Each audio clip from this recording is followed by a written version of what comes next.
je poursuis la discussion sur ce rapport sur la lutte contre l'ingérence étrangère avec l'ex-chef conservateur Erin O'Toole qui témoignait justement aujourd'hui devant un comité parlementaire. Bonsoir, Monsieur O'Toole. Bonsoir. Merci d'être avec nous. Vous avez vous-même fait l'objet d'ingérence étrangère, de désinformation de la Chine lors de la dernière élection, selon le SCRS. Qu'est-ce qu'on vous a dit à ce sujet? Quels sont les détails qu'on vous a donnés?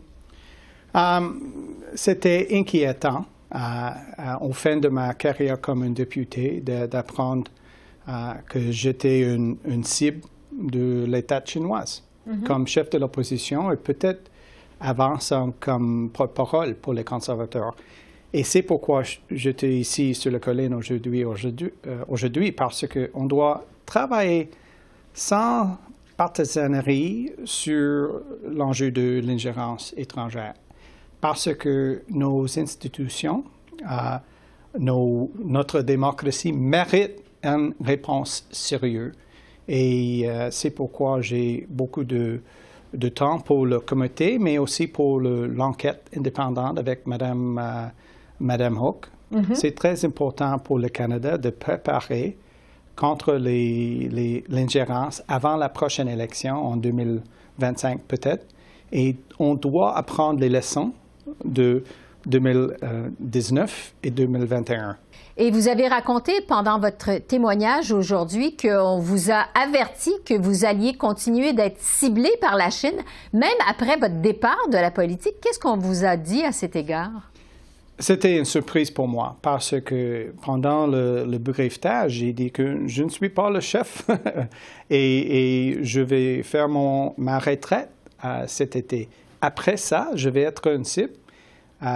Et CSIS m'a dit que oui, parce que vous avez eu une approche critique de l'État chinoise et les communistes, et c'est pourquoi je vais rester encore une cible. C'est un petit cadeau, peut-être, pour ma retraite, mais c'est un exemple d'une approche de longtemps des Chinois sur l'ingérence, et c'est pourquoi on doit avoir une approche plus sérieuse sur ça. Je vais continuer de parler sur les risques et les opportunités économiques avec la Chine, mais nos valeurs sont très importantes comme un pays. Et particulièrement la liberté d'expression et nos institutions. On doit défendre nos institutions avant nos intérêts économiques. Oui, mais quand même, de continuer à être la cible des Chinois, est-ce que ça vous inquiète? Non, parce que j'ai beaucoup de confiance dans nos services de renseignement et policiers. Mais comme un père, de temps en temps, j'ai des inquiétudes. Mais c'est important pour moi, comme un ancien député, mais aussi comme un ancien combattant, de défendre nos valeurs. Chez nous et maintenant, dans le secteur privé, je travaille pour une entreprise française. J'engage avec beaucoup d'hommes et femmes d'affaires à travers le monde. C'est important d'avoir une approche basée sur nos valeurs et les intérêts économiques en Asie, mais on doit prendre caution avec la Chine en même temps. Oui.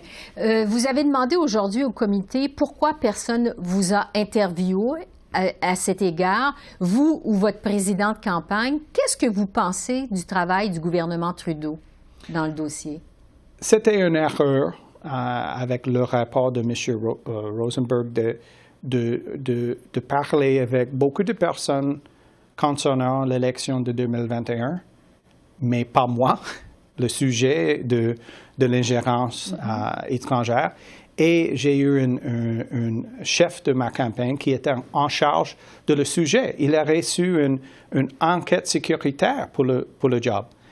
Mais ce n'est pas une part de la revue. Donc, c'est pourquoi ce n'était pas un processus sérieux, selon moi. Ouais.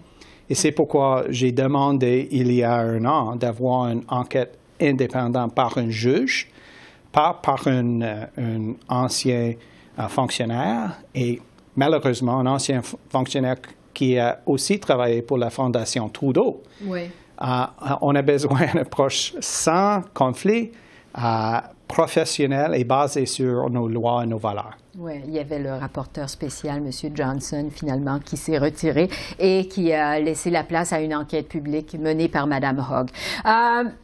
Pour ce qui est des solutions maintenant, le Bloc québécois va déposer un projet de loi pour créer un registre des agents étrangers. Est-ce que vous êtes d'accord avec cette solution? Est-ce que vous supportez cette initiative?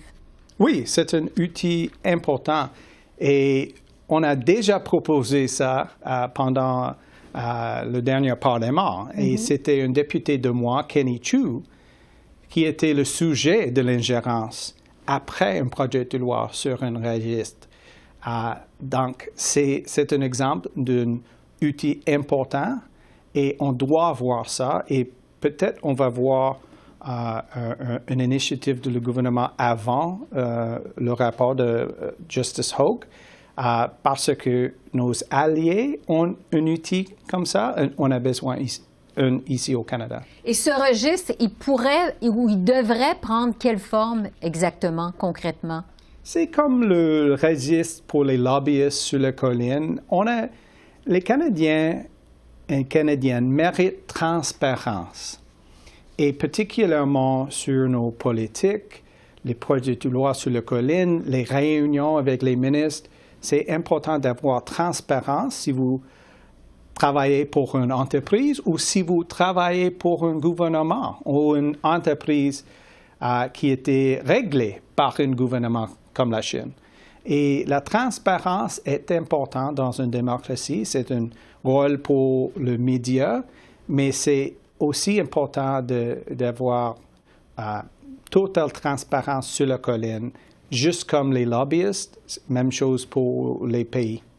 D'où l'importance d'un tel registre. Erin O'Toole, merci beaucoup d'être passé dans nos studios. Merci. C'était excellent. Merci.